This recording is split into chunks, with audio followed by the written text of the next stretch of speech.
Le frère Clément m'a posé la question, j'avais oublié. Toi, tu as même oublié ta question. Tu attendais, tu réservais au beauté.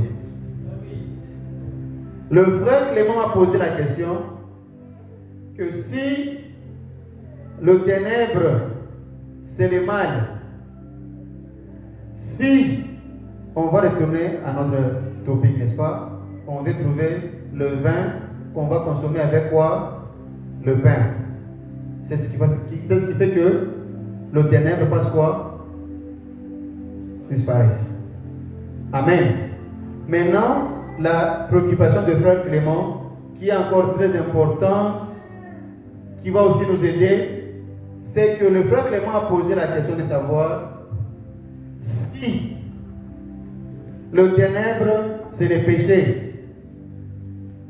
Si le ténèbre, c'est le mal. C'est ça, non? Si le ténèbre, c'est ça, l'Égypte. Maintenant, qu'est comprendre des psaumes 18? Le psaume, c'est aussi de quel côté? Qu'est comprendre dans le psaume 18?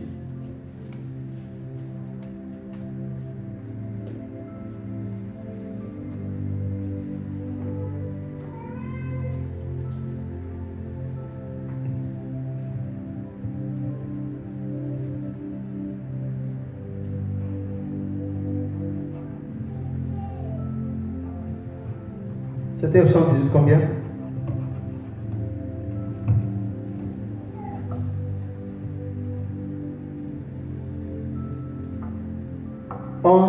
Et 12. Voilà, il y a 11 et 12. Si le ténèbre, c'est le péché. Si le ténèbre, c'est ça l'Égypte. Si le ténèbre, c'est le mal dans lequel nous devons quitter, n'est-ce pas? Qu'est-ce qu'on peut comprendre de Psaume 18? Commence un peu 11 et 12. Psaume 18, 11 et 12. Je lis au nom de Jésus. Amen. Il était monté sur un chérubin et il planait sur les ailes du vent. Il faisait des ténèbres sa retraite, sa tente autour de lui. Il était enveloppé des eaux obscures et des sombres nuages. Amen. Est-ce que vous avez compris la lecture? Comment est-ce que le mal, comment est-ce que les péchés, amen, qui signifie comment est-ce que le péché pour lequel l'Éternel nous amène, nous demande de quitter, mais lui s'enveloppe de ça. L'Éternel faisait du ténèbre sa tente. L'Éternel faisait du ténèbre sa retraite. Alléluia. Ça veut dire la chose que tu me demandes à moi de laisser. Toi, tu te sers de ça. Hein? Quitte le ténèbre. Mais moi, tu me vois, moi, me servir du ténèbre comme étant la retraite. Est-ce que c'est compris bien? Quitte, arrête, ne va pas dans les ténèbres, ne fais pas ça, n'est-ce pas? C'est comme ici, n'est-ce pas? Je suis avec vous, n'est-ce pas? Je suis en train de vous dire, ne faites pas le mal, il ne faut pas faire ceci, vivez bien à la maison, n'est-ce pas? Mais quelque part en passant là-bas, tu me vois moi en train de faire ce que je t'ai toujours interdit. Qu'est-ce que tu vas dire? Faux pasteur, j'ai abîmé mon temps. Regarde, je vous dis que c'est peut-être des choses des aventuriers. Regarde, je t'ai trouvé dans le bar. N'est-ce pas? Qu'est-ce que tu vas dire, maman Christelle? Chaque fois, maman Christelle, les péchés, non. Maman exemplaire, n'est-ce pas? Mais moi, tu étais là-bas et c'est pas en train de faire des courses. Tu me vois avec une chérie là-bas, quelque part. Ah, tout le temps les traces. He broke my heart. He broke my heart. N'est-ce pas? Vous serez content? C'est ça l'exemple que nous avons ici. Adam a broke your heart, right? Comment Dieu nous demande de quitter les ténèbres? Je viens vous sortir des ténèbres. Autrefois, vous étiez ténèbres. Amen. Mais lui se sert de ces ténèbres-là. Qu'est-ce que nous pouvons comprendre, mes frères? Qui peut expliquer ça? On va dire quoi? Donc, si c'était un pasteur, en qui tu trouves, il te dit, il ne faut pas prendre la bière. Tu me trouves avec le GB, n'est-ce pas, frère, le vin. Tu me trouves avec le GB, qu'est-ce que tu vas faire? Il m'interdit, moi, mais lui, il prend. Faux pasteur. Maintenant, on va aussi dire que non, faux Dieu. Tu me dis de sortir les ténèbres, mais toi, tu te sers des ténèbres. On va dire, ah, faux Dieu. Qu'est-ce qu'on peut dire, mes frères? Qui a connu la pensée de Dieu pour qu'il vienne nous aider à comprendre cette équation?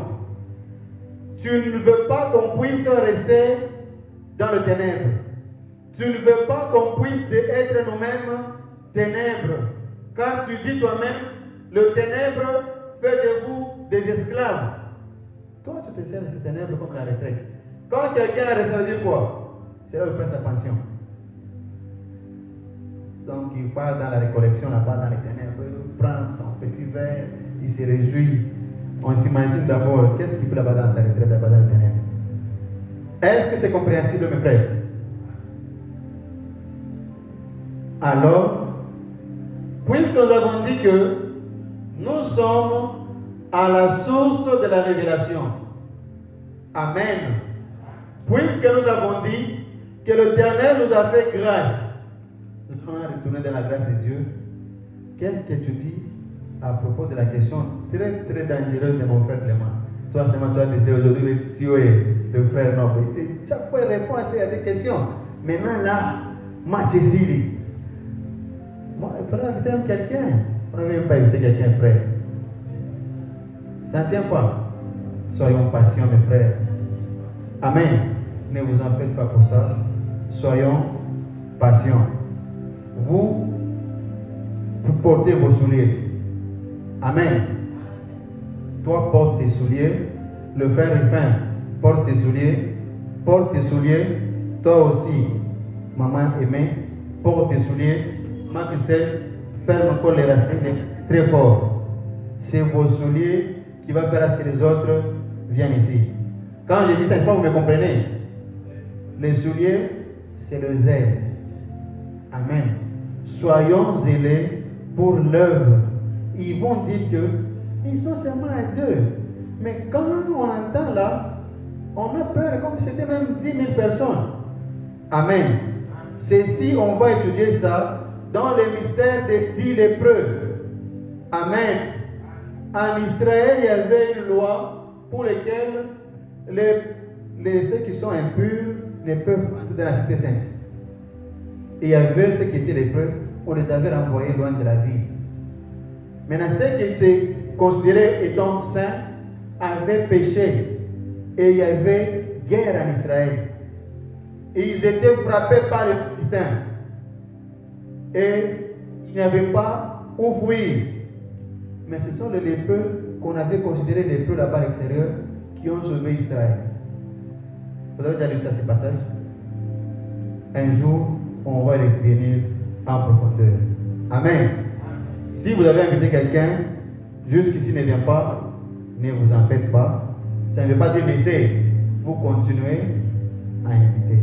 Même les 500e fois d'inviter la même personne, il peut venir ici par honte. C'est lorsqu'il va arriver ici par honte que Dieu va les récupérer. Amen. Toi, continue. Viens un peu. Il refuse. Je vous laisse encore même 2 jours, 3 jours. Et encore, tu fais quoi? Viens un peu. Amen. Maintenant, qu'est-ce comprendre du ténèbre dans lequel le ténèbre fait sa retraite? Est-ce que c'est les ténèbres qui nous demandent à nous de quitter? Ou il y a un mystère que vous devez savoir? Alléluia. ceci nous renvoie à la création. Amen. Pour comprendre cette question, ça nous renvoie à la création. Lorsqu'on va parler de la création en profondeur, on va bien comprendre que Genèse chapitre 1, le verset 2, qu'est-ce qu'il nous dit?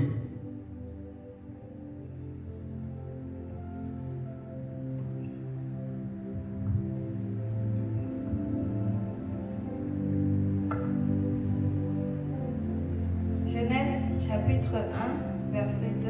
J'ai lu au nom de Jésus. C'est toujours au nom de Jésus, maman. Toujours. Amen.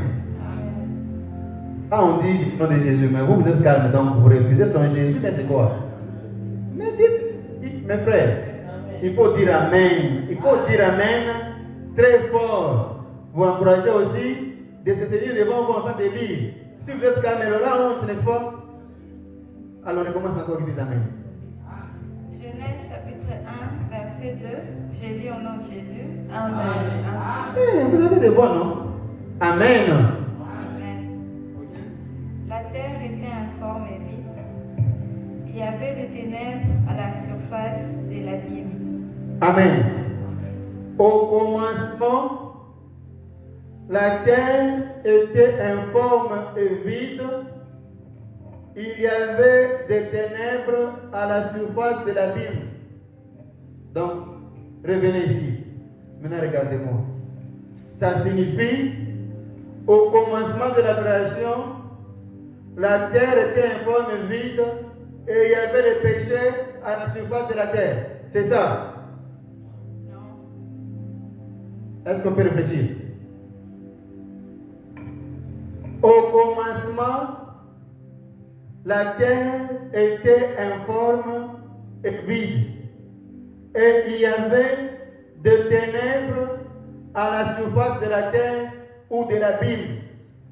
Si les ténèbres, c'est les péchés, ça veut dire, au commencement, il y avait les péchés. Maintenant, l'homme n'était pas là, mais qui avait péché là au commencement? Donc, Dieu est pécheur, c'est ça? Donc, ça nous enlève d'abord la compréhension et dire que non, Dieu se cache dans les péchés. Amen. Amen. On allait d'abord, on relève le premier équivoque, n'est-ce pas? Donc, cela doit enlever de nos têtes d'abord cette pensée de dire que le ténèbre dans lequel l'Éternel fait sa retraite, c'est le mal, c'est le péché. Est-ce qu'on peut dire ça? Parce que si on dit que c'est le mal, c'est le péché, ça veut dire au commencement, les ténèbres là, c'était quoi? Le mal. Les ténèbres là, c'était l'Égypte. Car les ténèbres égale quoi? L'Égypte. Donc, au commencement de la création, il y avait d'abord l'Égypte. C'est ça? Ça veut dire, lorsque on lit la Bible, on ne la lit pas comme des perroquets. Donc partout quand on dit ténèbres, c'est partout là où on dit ténèbres, c'est la même chose. Ce n'est pas ça. Amen. Amen. Lorsqu'on comprend la parole de Dieu, on peut la comprendre sous trois dimensions. D'abord dans le plan contextuel, selon la pensée de celui qui l'a écrit, et aussi selon la révélation de Dieu. Amen.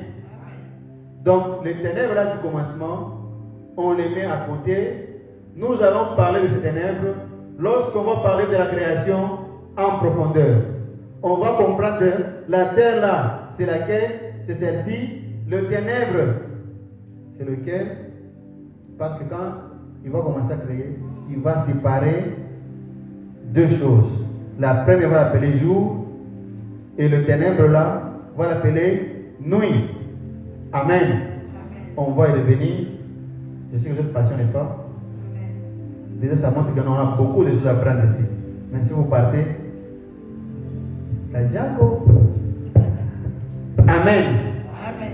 Maintenant, revenons à notre ténèbre à nous ici. Quand on parle de ces ténèbres-là, d'abord, juste pour flirter un tout petit peu, on comprend que avant que la lumière soit, Qu'est-ce qu'on appelle lumière? Selon Éphésiens, c'est tout ce qui est manifesté. Amen. La lumière, c'est ce qui est manifesté. Avant que la chose se manifeste, elle était où avant? Est-ce qu'on comprend? La lumière, c'est ce qui est manifesté. Amen. Donc, avant que je te voie, tu étais où? Pour dire que je le fais vraiment, je le vois là bouger. On appelle lumière ce qui est manifesté, n'est-ce pas? Maintenant, avant que tu sois là, tu étais où? Amen. Alors, tout ce qui va au-delà de notre compréhension va dans les mystères de Dieu. Amen. Voilà pourquoi ces ténèbres là-bas nous renvoient à ce qui est caché. Voilà pourquoi on dit ce qui est caché appartient à notre Dieu. Ce qui est révélé, c'est pour nous et pour nos enfants. Amen. Quand on parle des ténèbres là-bas, on voit les mystères, la profondeur de Dieu que nous ne pouvons pas comprendre, qui demande une révélation de Dieu. Amen. Maintenant, par rapport à ce que nous parlons ici, le ténèbre dont nous parlons ici n'a rien à voir avec les ténèbres du commencement. Les ténèbres dont nous parlons ici a affaire aux ténèbres dont parle Éphésiens chapitre 6. Lis un peu le verset 12.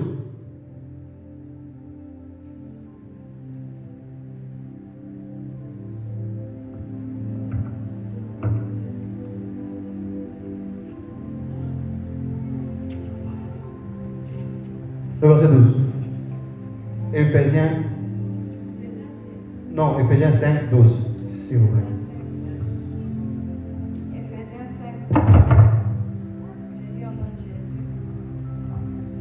Rapproche un peu ton micro, maman. Oui. Car il est honteux de dire ce qu'ils font en secret, mais tout ce qui est condamné est manifeste par la lumière. Car tout ce qui est... Pardon? Attends d'abord que j'arrive aussi.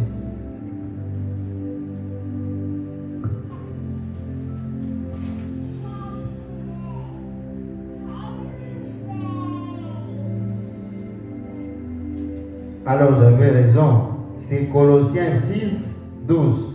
C'est le frère Clément qui fait tout ça. Tu m'as échoué, mon frère. Colossiens 6, 12.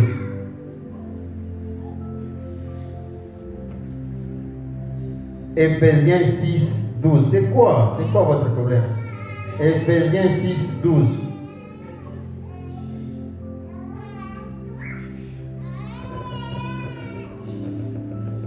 C'est quoi votre problème avec moi aujourd'hui? Éphésiens 6, 12.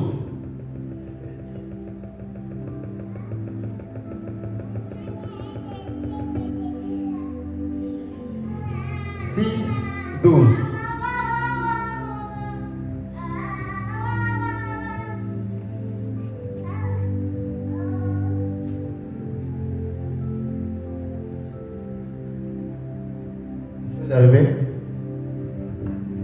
Oui. Éphésiens 6, 12. Car nous n'avons pas à lutter contre la chair et les sangs, mais contre les dominations, contre les autorités, contre le prince de ces mondes des ténèbres. Amen. Amen. Le ténèbre dont nous parlons nous ici, c'est le ténèbre qui a son prince. Amen. Il y a un monde qu'on appelle monde de ténèbres qui n'a rien à voir avec le commencement. Amen. La guerre que nous avons, la lutte que nous avons, ce n'est pas contre les ténèbres là du commencement, mais nous luttons contre les ténèbres qui vient avec le prince du monde de quoi? Amen. C'est ce monde de ténèbres-là qui rend les enfants de Dieu captifs. C'est ce monde de ténèbres-là qui est géré par un prince qui fait que nous soyons sous les joug, sous la servitude. Amen. Est-ce que la nuance, la dose est bonne? Est-ce que la dose est bonne? Le ténèbre dont nous parlons ici, dans lequel les enfants de Dieu sont esclaves, dans lequel les enfants de Dieu souffrent, c'est le ténèbre qui est dirigé par un prince. Amen. Et ce ténèbre-là s'appelle monde des ténèbres, qui n'a rien à voir avec le ténèbre dont on parlait au commencement.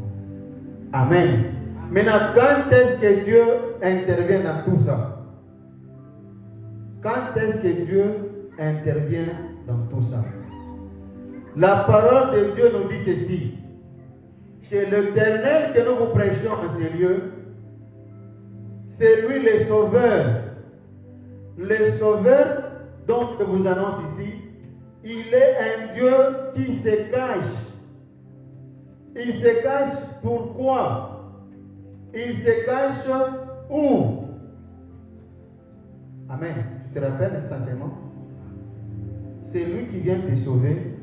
Il ne vient pas. C'est moi envoyé de Jésus. Je suis venu te sauver. C'est un faux. Comme l'autre là qui dit c'est moi le prophète de l'heure. Il ne se proclame pas. Le Dieu qui sauve, il se cache. Ésaïe 45, le verset 15.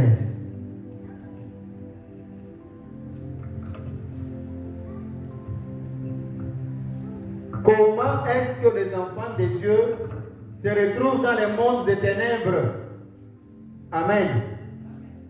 Comment est-ce que les enfants de Dieu se trouvent dans le monde des ténèbres?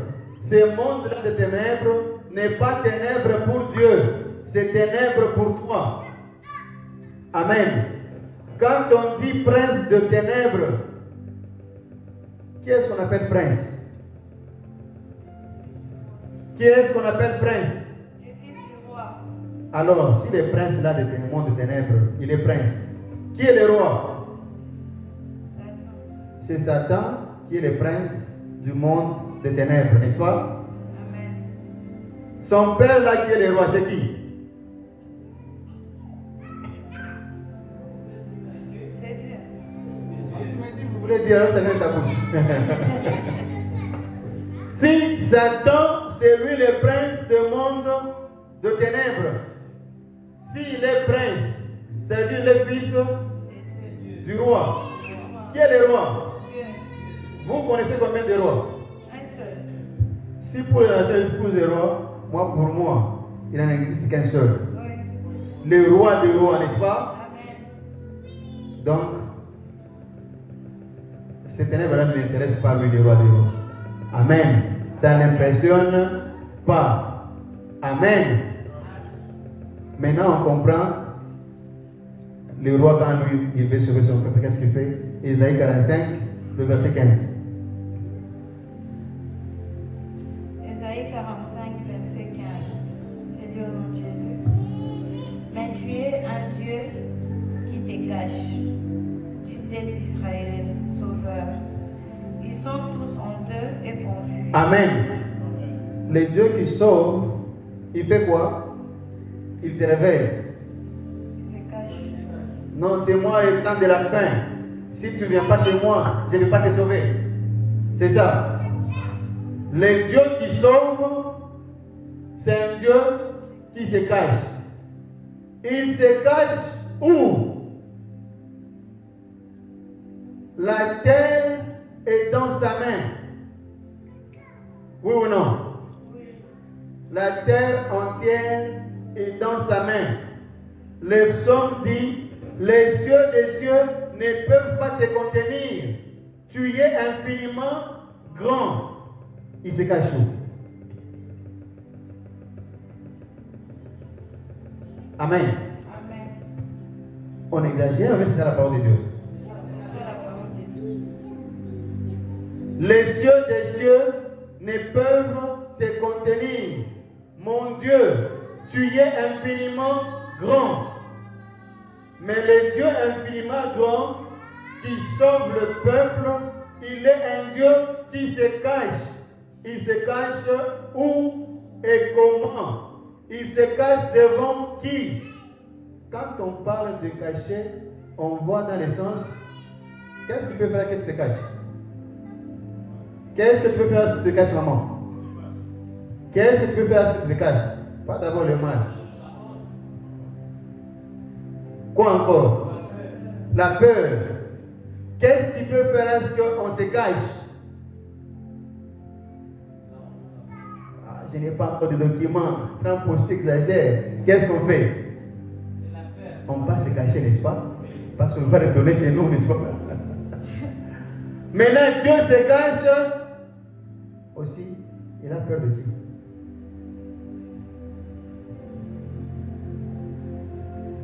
Le Dieu qui sauve, il est le Dieu qui se cache. Il a peur de qui? La raison de se cacher, c'est la honte. Il a honte de qui? Il a peur de qui? Amen. Mais c'est lui qui vient. Quand on parle d'une retraite, ça veut dire quoi? C'est un lieu là où on se retire, là où personne ne va faire quoi? Nous déranger. N'est-ce pas? Quand on parle d'une retraite, parce que le psaume dont nous avons parlé, on dit Éternel, tu es ma haute retraite. Toi, tu te caches dans l'éternel. Donc, tu ne peux pas se cacher dans l'éternel, c'est ça. Nous aussi, je ne vais pas se cacher. Pourquoi? Qui peut nous écouter si nous parler de ça? Qui a été envoyé de Dieu qui va nous expliquer ce mystère? Pourquoi Dieu se cache? Il se cache où? C'est quoi la raison de sa cachette? Il a peur de qui? Ou il a honte de qui? Amen. Amen. Est-ce qu'on comprend ici?